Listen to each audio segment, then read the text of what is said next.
អូនដើរចេញអូនបានញញឹមដងចុងក្រោយតែស្នាមញញឹមនោះបែរជាធ្វើឲ្យបងឈឺជាងទឹកភ្នែកមនុស្សពីរនាក់ក្រៅមេឃតែមួយបែរជាមានគោលដៅខុសគ្នាពាក្យថាជារៀងរហូត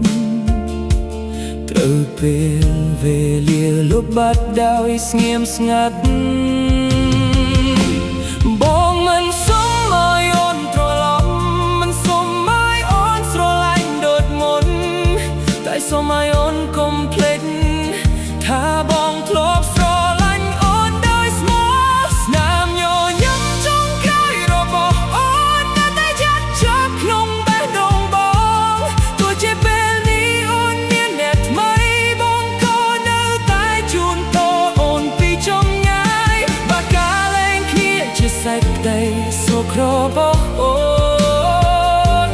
បងនឹងទទួលយកទាំងទឹកភ្នែកព្រោះស្នេហ៍ពិត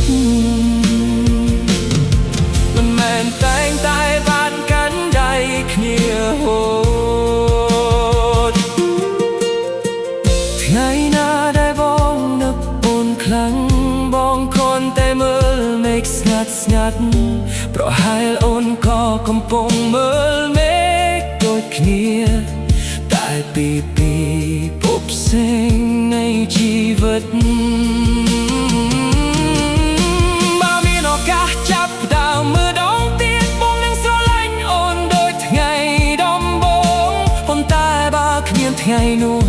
បងនឹងរក្សាអនុស្សា